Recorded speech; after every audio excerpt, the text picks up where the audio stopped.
Assyriology. Assyriology from Greek Assyria and logia is the archaeological, anthropological, and linguistic study of Assyria and the rest of ancient Mesopotamia region that encompass what is now modern Iraq, northeastern Syria, southeastern Turkey, and northwestern and southwestern Iran and of the related cultures that used cuneiform writing. The field covers Pre Dynastic Mesopotamia, Sumer, the early Sumero-Akkadian city-states, the Akkadian Empire Ebla, the Akkadian and Imperial Aramaic speaking states of Assyria, Babylonia, and the Sealand Dynasty, the migrant foreign dynasties of southern Mesopotamia, including the Gutians, Amorites, Kassites, Arameans, Suteans, and Chaldeans. Assyriology can be included to cover Neolithic pre-dynastic cultures dating to as far back as circa 8000 BC through to the Islamic Conquest of the 7th century AD. The large number of cuneiform clay tablets preserved by these Sumero-Akkadian and Assyro-Babylonian cultures provide an extremely large resource for the study of the period. The regions and indeed the world's first cities and city-states like are archaeologically invaluable for studying the growth of urbanization. Scholars of Assyriology develop proficiency in the two main languages of Mesopotamia, Akkadian including its major dialects and Sumerian. Further familiarity with such neighboring languages as Biblical Hebrew, Hittite, Lamite, Hurrian, Indo-Anatolian, also called Indo-Hittite, Imperial Aramaic, Eastern Aramaic dialects, Old Persian, and Canaanite are useful for comparative purposes, and the knowledge of writing systems that use several hundred cosigns. There now exist many important grammatical studies and lexical aids. Although scholars can draw from a large corpus of literature, some tablets are broken, or in the case of literary texts where there may be many copies, the language and grammar are often archaic. Moreover, scholars must be able to read and understand modern English, French, and German, as important references, dictionaries, and journals are published in those languages, from classical antiquity to modern excavation. For many centuries, European knowledge of Mesopotamia was largely confined to often dubious classical sources, as well as biblical writings. From the Middle Ages onward, there were scattered reports of ancient Mesopotamian ruins. As early as the 12th century, the ruins of Nineveh were correctly identified by Benjamin of Tudela, also known as Benjamin son of Jonah, a rabbi from Navarre, who visited the Jews of Mosul and the ruins of Assyria during his travels throughout the Middle East. The identification of the city of Babylon was made in 1616 by Pietro della Valle. Not only did Pietro give remarkable descriptions of the site, but he also brought back to Europe inscribed bricks that he had found in Nineveh under 18th century in birth. Between 1761 and 1767, Corson Niebuhr, a Danish mathematician, made copies of cuneiform inscriptions of Persepolis in Persia as well as sketches and drawing of Nineveh, and was shortly followed by André Micoux, a French botanist and explorer, who sold the French Bibliothèque Nationale de Paris and inscribed boundary stone found near Baghdad. The first known archaeological excavation in Mesopotamia was led by Abbé Beauchamp, papal vicar general at Baghdad, excavating the sculpture now generally known as the Lion of Babylon. Abbé Beauchamp's memoirs of his travels, published in 1790, sparked a sensation in the scholarly world, generating a number of archaeological and academic expeditions to the Middle East. In 1811, Claudius James Rich, an Englishman and a resident for the East India Company in Baghdad, began examining and mapping the ruins of Babylon and Nineveh, and collecting numerous inscribed bricks, tablets, boundary stones, and cylinders, including the famous Nebuchadnezzar cylinder and Sennacherib cylinder, a collection which formed the nucleus of the Mesopotamian Antiquities collection at the British Museum. Before his untimely death at the age of 34, he wrote two memoirs on the ruins of Babylon and the inscriptions found therein, two works which may be said to mark the birth of Assyriology and their related cuneiform studies. Decipherment of cuneiform.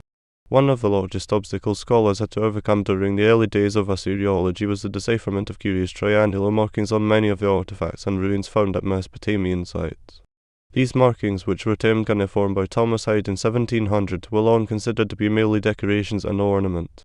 It was not until late in the 18th century that they came to be considered some sort of writing. In 1778, Corson Niebuhr, the Danish mathematician, published accurate copies of 3 trilingual inscriptions from the ruins at Persepolis. Niebuhr showed that the inscriptions were written from left to right, and that each of the 3 inscriptions contained 3 different types of cuneiform writing, which he labelled Class I, Class Roman II, and Class Roman III, now known to be Old Persian, Akkadian, and Elamite. Class I was determined to be alphabetic and consisting of 44 characters, and was written in Old Persian. It was first deciphered by Georg Friedrich Grotefend based on work of Friedrich Munter and Hemi Krasik Rawlinson between 1802 and 1848. Class Roman II proved more difficult to translate. In 1850, Edward Hincks published a paper showing that the Class Roman II was not alphabetical, but was in fact both syllabic and ideographic, which led to its translation between 1850 and 1859. The language was at first called Babylonian and / or Assyrian, but has now come to be known as Akkadian. From 1850 onwards, there was a growing suspicion that the Semite inhabitants of Babylon and Assyria were not the inventors of cuneiform system of writing, and that they had instead borrowed it from some other language and culture. In 1850, Edward Hings published a paper suggesting that cuneiform was instead invented by some non-Semitic people who had preceded the Semites in Babylon. In 1853, Rawlinson came to similar conclusions. Texts written in this more ancient language were identified. At first, this language was called Akkadian or Scythian, but it is now known to be Sumerian. This was the first indication to modern scholarship that this older culture and people, the Sumerians, existed at all. Systematic excavation.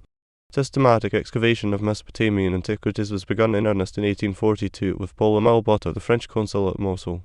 The excavations of P.E. Botta at Kosovo and Austin H. Layard from 1845 at Nimrud and Nineveh, as well as the successful decipherment of the cuneiform system of writing, opened up a new world. Layard's discovery of the library of Ashurbanipal put the materials for reconstructing the ancient life and history of Assyria and Babylonia into the hands of scholars. He also was the first to excavate in Babylonia, where C.J. Rich had already done useful topographical work. Layard's excavations in this latter country were continued by W.K. Loftus, who also opened trenches at Susa, as well as by Julius Oppert on behalf of the French government. But it was only in the last quarter of the 19th century that anything like systematic exploration was attempted. After the death of George Smith at Aleppo in 1876, an expedition was sent by the British Museum 1877-1879 under the conduct of Hormuz Rassam to continue his work at Nineveh and its neighbourhood.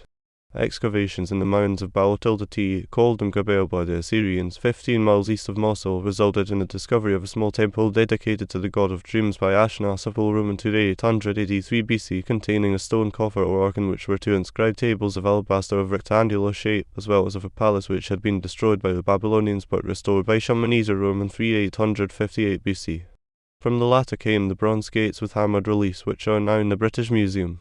The remains of a palace of Ashurbanipal at Nimrud Kala were also excavated, and hundreds of enamel tiles were disinterred. 2 years later, 1880-1881, Rassam was sent to Babylonia, where he discovered the site of the temple of the sun god of Sippara, Abu-Habar, and so fixed the position of the two Sipparas or Sepharvaim.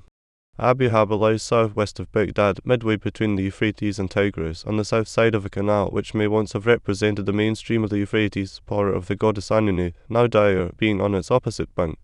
Meanwhile, 1877-1881, the French consul Ernest de Sauzec had been excavating at Tello, ancient Gursu, and bringing to light monuments of the pre-Semitic age. These included the diorite statues of Gutians in the Louvre, the stone of which, according to the inscriptions upon them, had been brought from Magan in the Sinai Peninsula.